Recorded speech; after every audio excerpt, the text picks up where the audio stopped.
Hello students, we are live now. Today will discuss Hindi class. Hindi का हमारा ये जो टॉपिक है वो जो अंतर्राष्ट्रीय हिंदी ओलंपियाड जो एग्ज़ाम है उसको देखते हुए ये सिलेबस तैयार किया गया है। इस सिलेबस से संबंधित है।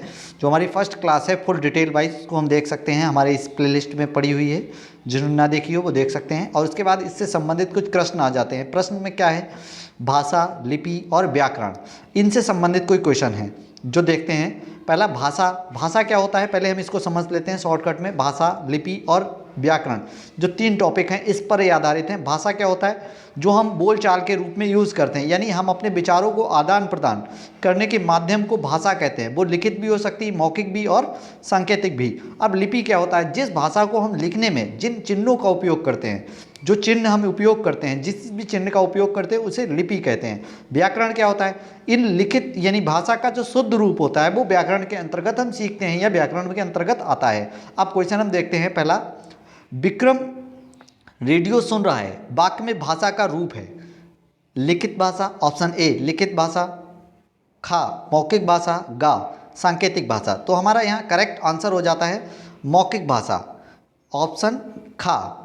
खा कैसे हो जाता है, यहाँ रेडियो सुन रहा है तो सुनना क्या है, रेडियो सुन रहा है, जो बोल रहा है उसको वो सुन रहा है, तो बोलने की भाषा यहाँ पर दी जा रही है। तो यहाँ हमारा ऑप्शन खा हो जाता है फर्स्ट का।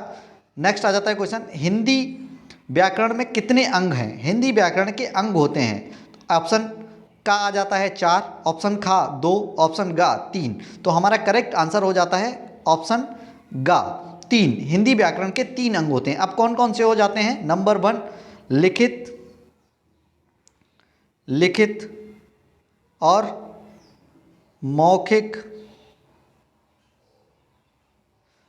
और सांकेतिक, यही हमारे 3 भेद हो जाते हैं या भाग हो जाते हैं सांकेतिक। तो इस तरह से ये हमारा कंप्लीट हो जाता है क्वेश्चन। नेक्स्ट देखते हैं क्या है। नेक्स्ट क्वेश्चन देखते हैं। हमारा क्वेश्चन नंबर 7 जो लिखा है इस साइड में है, वो नीचे बाद में देखते हैं, पहले इधर देखते चलते हैं फ्रंट के क्वेश्चंस को। भारतीय संविधान के अनुसार भारत में कितनी भाषाओं को मान्यता प्राप्त है। सबसे पहले हम यहाँ समझते हैं कि भाषाओं को, यानी जो हमारे देश में भाषाएं बोली जाती हैं वो संविधान के हिसाब से या संविधान के क्षेत्र में कितनी भाषाओं को मान्यता दी गई है।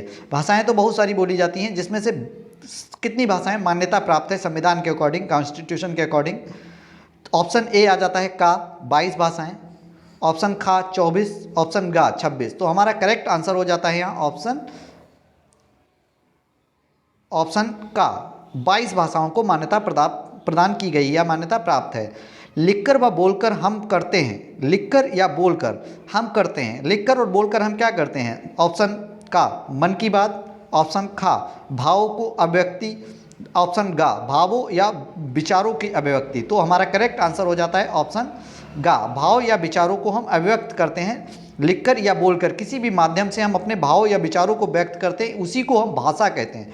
यही जो भाषा हमारा टॉपिक था यही है ये भाषा, लिखकर या बोलकर प्रकट करने के माध्यम को हम भाषा कहते हैं।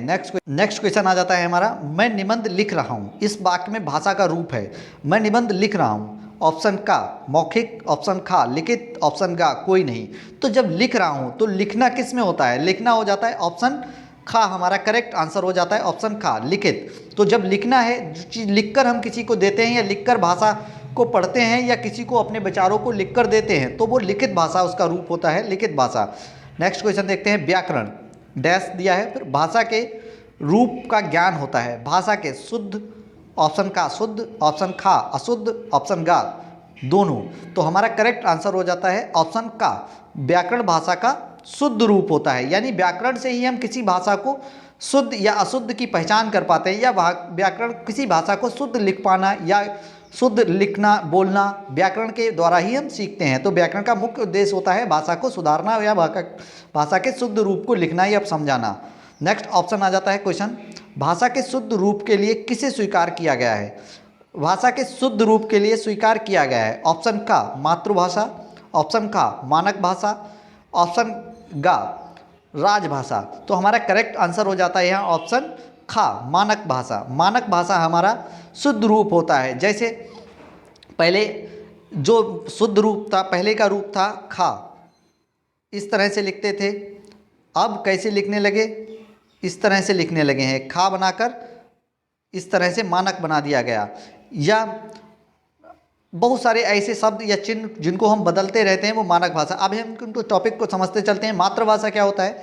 जो बच्चा अपने माता पिता से, ये मानक भाषा क्या होता है? मातृभाषा जो माँ या परिवार से सीखते हैं, परिवार से सीखते हैं, वो मातृभाषा होती है। मानक भाषा क्या है? अभी जैसे बताया कि मानक रूप जो शुद्ध रूप है। राजभाषा क्या हो जाती? जो देश के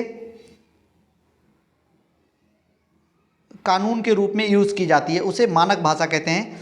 इस तरह से हमारा मानक भाषा, मातृभाषा जो हमने माता पिता या जहाँ जन्म लेते हैं परिवार से सीखते हैं, मातृभाषा कहलाती है। मानक भाषा क्या होती है?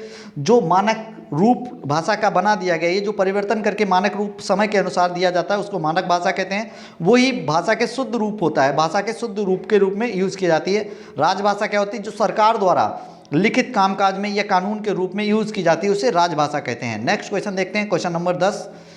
आपकी पुस्तक में भाषा के किस रूप का प्रयोग किया हुआ है? जो भाषा में जो भाषा है, भाषा के कितने रूप थे? पहले ऊपर बताया गया, लिखित, मौखिक या सांकेतिक। तो मानक अपनी पुस्तक, जो आपकी पुस्तक है उसमें किस रूप का प्रयोग किया गया है?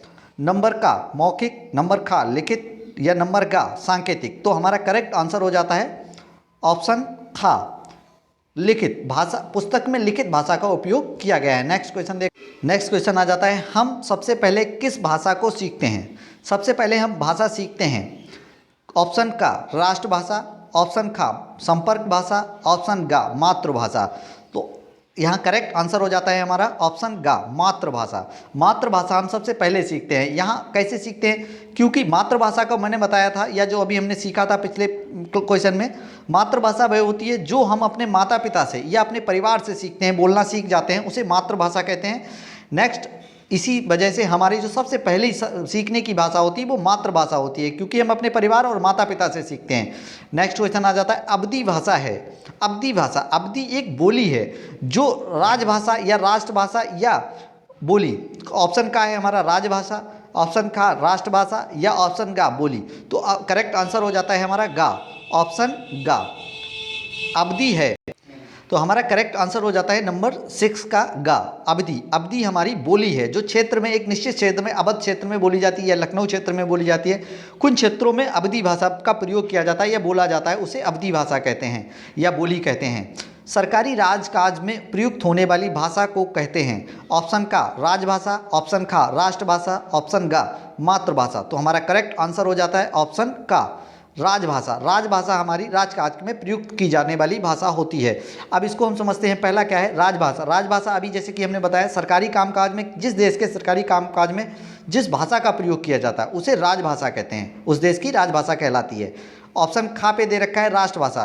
राष्ट्रभाषा क्या होती है? जिस देश में जो भाषा ज़्यादा बोली जाती है या कोई क्लियर भाषा कर दी जाती है वो राष्ट्रभाषा होती है। जैसे हमारे देश में सबसे अधिक बोली जाने वाली भाषा हिंदी है, लेकिन राष्ट्रभाषा नहीं है, फिर भी हम उसको राष्ट्रभाषा मान लेते हैं।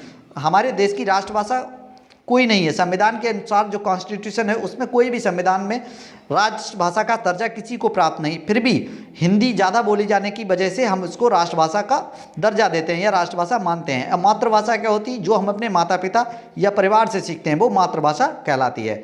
जो हमारा करेक्ट आंसर हो जाता है ऑप्शन का राजभाषा।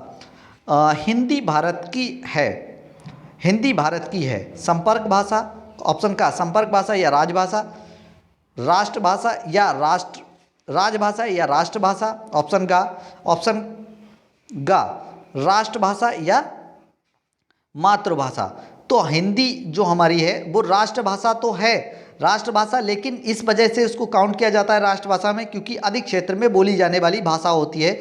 और मातृभाषा तो वो होती है जो हम अपने क्षेत्र से बोलते हैं। तो हिंदी ही जरूरी नहीं है कि मातृभाषा हो, भारत की संपर्क भाषा हो सकती है और राजभाषा भी हो सकती है। संपर्क, जब हम भारत के किसी एक राज्य दूसरे राज्य से संपर्क करता है तो हम उसको उस संपर्क के रूप में हिंदी का उपयोग करते हैं। और जब कोई हमारा देश किसी दूसरे देश से संपर्क करता है और उससे भाषा का उपयोग, तो इंग्लिश भाषा का प्रयोग करते हैं, अंग्रेजी भाषा का प्रयोग करते हैं। तो वो संपर्क भाषा जब हम दूसरे देश से करते हैं तो हमारी अंग्रेजी हो जाती है। और जब एक देश में ही, हमारे देश में ही एक राज्य दूसरे राज्य से संपर्क करता है तो हमारा संपर्क भाषा हिंदी हो जाता है। और राजभाषा, राजकाज में भी हम हिंदी का उपयोग करते हैं। मोस्टली तो हमारी राजभाषा हो जाती है। इस तरह से आज की क्लास कंप्लीट हो जाती है। नेक्स्ट वीडियो देखने के लिए चैनल को सब्सक्राइब तथा वीडियो को लाइक करें। Thank you.